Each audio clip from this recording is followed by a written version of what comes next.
On December 16, 1773, American colonists dressed as Mohawk Native Americans boarded 3 ships in Boston Harbor. Working with fervor, they threw hundreds of chests of tea into the water in an act of resistance. What caused so much colonial discontent that led to this event? And what was the significance of the Boston Tea Party in our broader history? My name is Josh, and I'm a content specialist at the Bill of Rights Institute. The Boston Tea Party anniversary is the first of many anniversaries that we will be celebrating at BRI in the lead up to USA 250 and the 250th anniversary of the signing of the Declaration of Independence. I'm joined here by senior scholar Tony Williams as we analyze this event. Hey, Josh.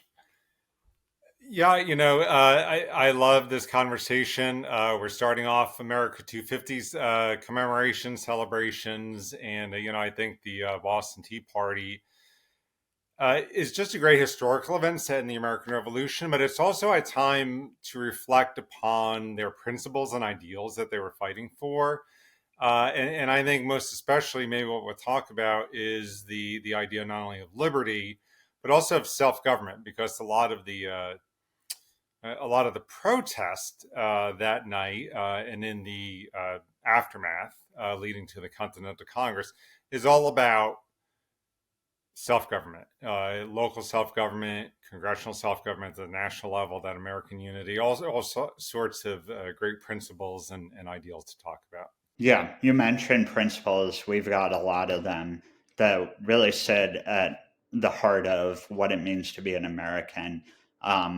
These are common phrases that we have here: taxation without representation, governing at the local level rather than relying on a faraway ruler, standing armies and fear around them. We've got it all here with the Boston Tea Party. So it's a great historical event that we can look to see what helped form the ideals of our founding. Right. And, the lead up to it is very interesting, too. There's this sort of historical series of events. We talk about it a lot in our Life, Liberty, and the Pursuit of Happiness resource online. And, you have the whole debate over taxes and tyranny in the 1760s, 1770s. You have the Stamp Act, and then the repeal based upon American boycotts, American resistance. And then you have the Townshend Acts in 1767, a few years after the Stamp Act. Those were also rescinded as well because of colonial boycotts. And the whole idea was to tax the colonists to get more revenue, but because we started boycotting and not buying anything from the British, they actually got, fewer taxes. And all the taxes are rescinded against the Tea Act, except the Tea Act. And things kind of quieted down, though. I mean, you have the Boston Massacre by 1770, which kind of led to, a lot of outrage. But then by 1771, 1772, the relationship was, there's less tension. Things have kind of quieted down a bit. There's committees of correspondence still writing to each other. There's a few outrages, but by and large, things are pretty quiet. Right up until the moment when the British decide to basically grant the East India Tea Company, which was experiencing a lot of financial difficulties, a monopoly over the American colonial tea market in North America.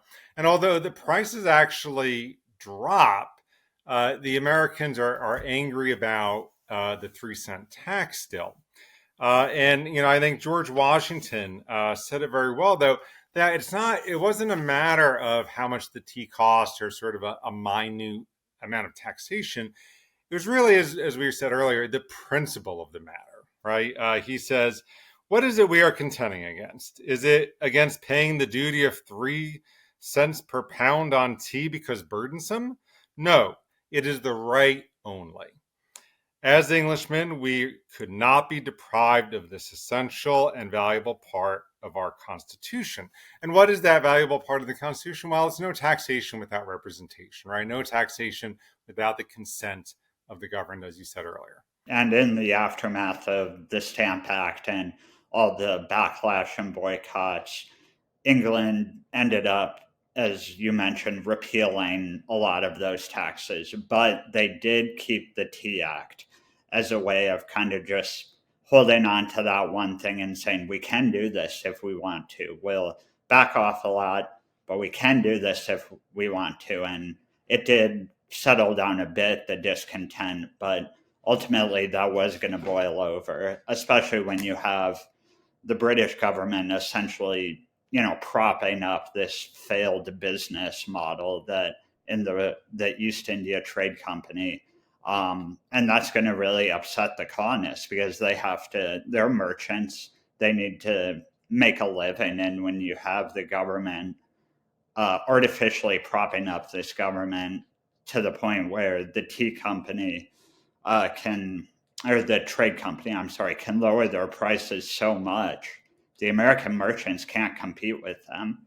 And so that's going to create a lot of discontent with, especially with the merchants. Right. Yeah. Speaking of the merchants, they are importing the tea to sell in America, and they had these shiploads full of tea, and actually three land in Boston Harbor. And I think it's important to note they land at other ports as well, such as Charleston, Philadelphia, Norfolk, Virginia, and there are actually tea parties there as well. Lesser known, but still very interesting that Boston wasn't the only place, but we normally focus on it. So they try to land the tea, and once the ships arrive, they've 20 days to unload the tea, or the owners of the ships, these merchants, basically are responsible for paying taxes on it, and can have their cargoes forfeited. So they have to unload it or leave, and the colonists demand that they leave, and they refuse, of course. And so the Bostonians have to, develop a response to it. And very interestingly, it's really a matter of self government, as I said early on. They are, and where they're meeting is interesting too. They're meeting, particularly in the Puritan meeting houses, gathering in these sort of large public halls, these large public gatherings. And it's really like just a very large town meeting. Actually, at several of these meetings, thousands of people kind of crowd into the building and kind of outside. And I think it's just an expression of just how much popular discontent, how much popular anger there was at these taxes, which were levied without their consent. And there were a lot of threats made against the tax collectors, against the ship owners, trying to force them out. And like I said, they were refused, so they had to figure out their response. Finally, on December 16th, the day before the deadline for this 20-day deadline, they meet at Old South Meeting House, and there's this large meeting, and there's a lot of passions, and people are yelling to dump the tea, and John Hancock, Samuel Adams are all whipping up the crowd, talking about making Boston Harbor a teapot tonight. And a lot of people are whipped up into a frenzy.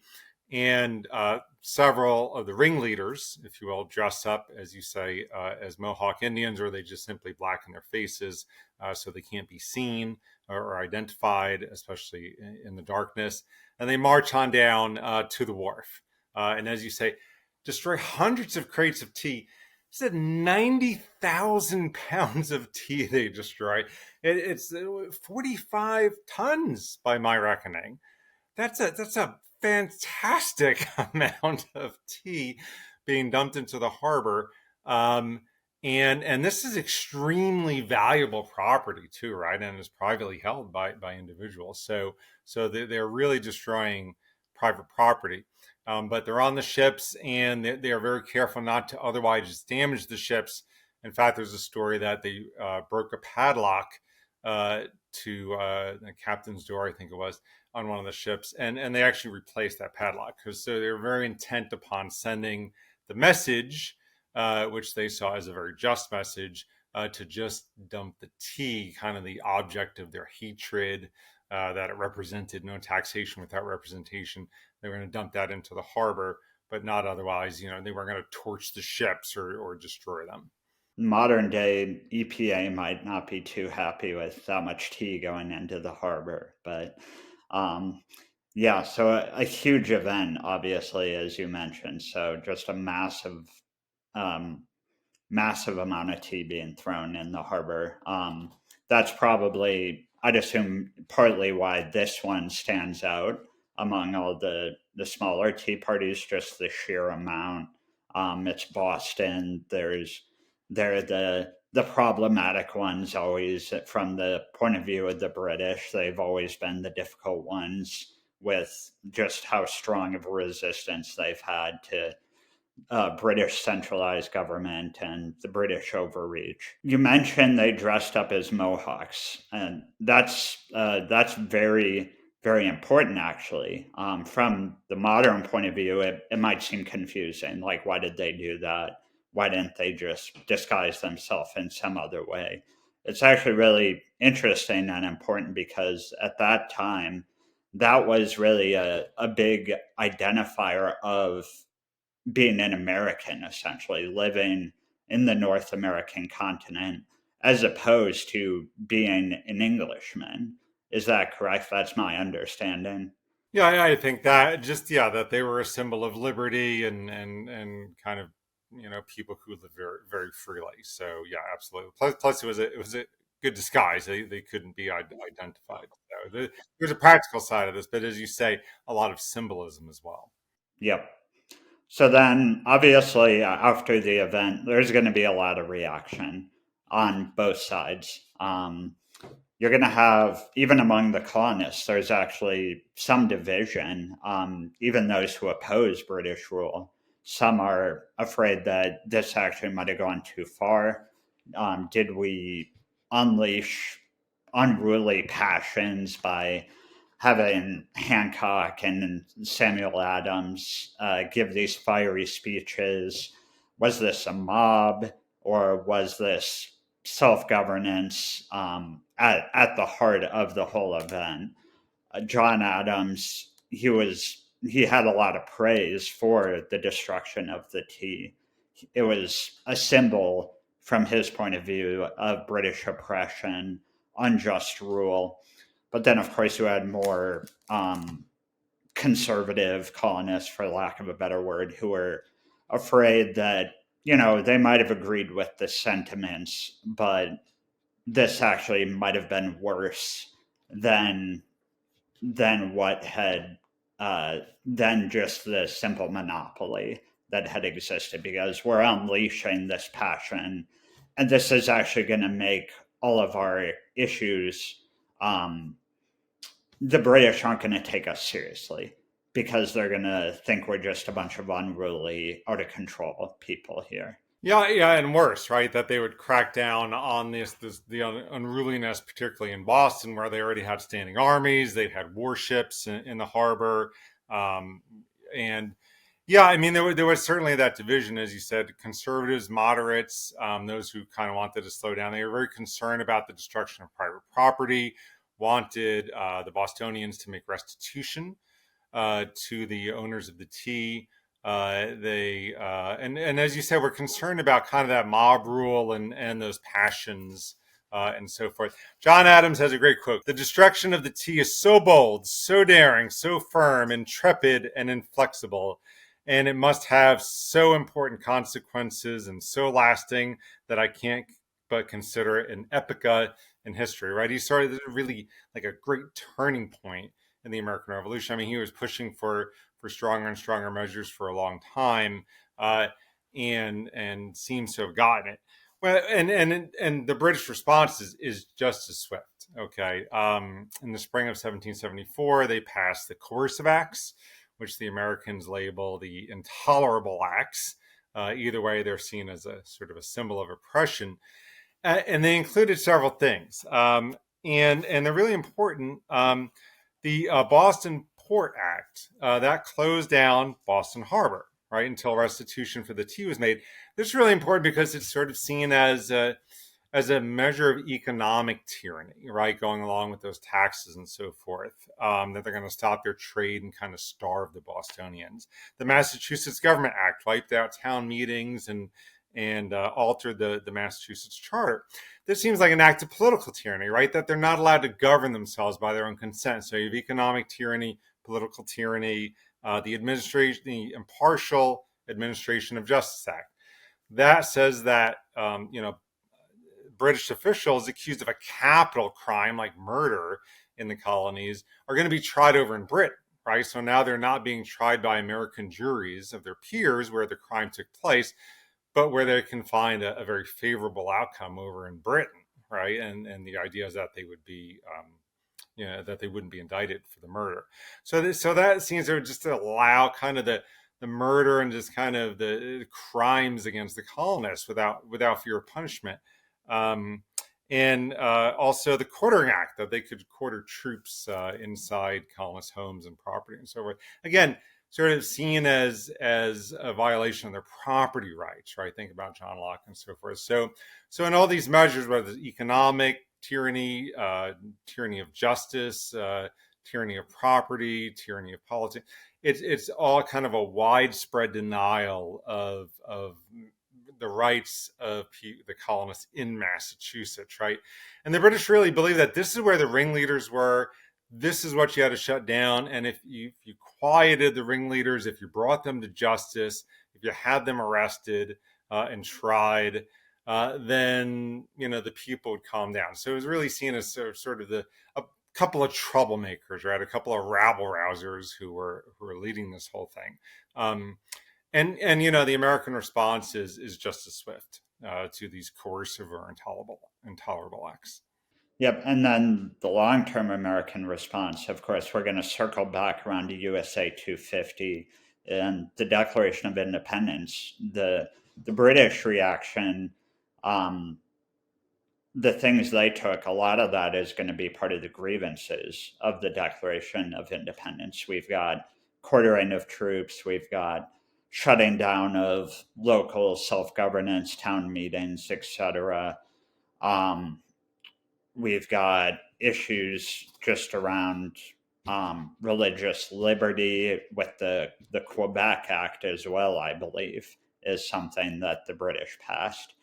So just a lot there that's going to sit at the founding of our nation. Right. And the Quebec Act was not officially a coercive act, but it was passed around the same time.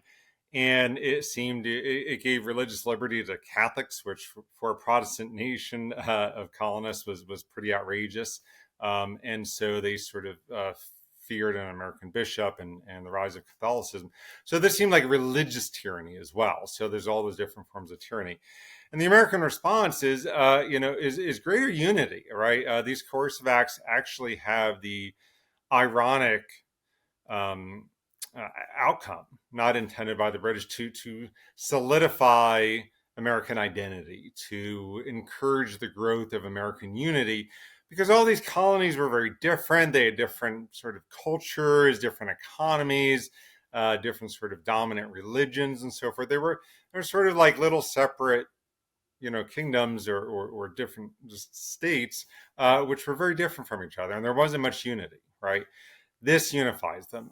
In Virginia, George Washington says the cause of Boston now is and ever will be considered as the cause of America. Right? He's starting to think more continentally rather than just Virginia. And Virginia actually had a day of prayer and fasting to support their brethren up in Boston. And they held it to give us one heart and one mind to firmly oppose, as they wrote, by all just and proper means, every injury to American rights, right? So they're not just talking about Virginia, Massachusetts, New York, South Carolina. Now they're talking about American rights, American identity, American unity. Now we're still kind of a far way from sort of completely achieving that. However, it's very important because then they will assemble based upon various calls for a Continental Congress, right, to sort of discuss their unified response to this. And they do, right? In the fall of 1774, they meet in Philadelphia.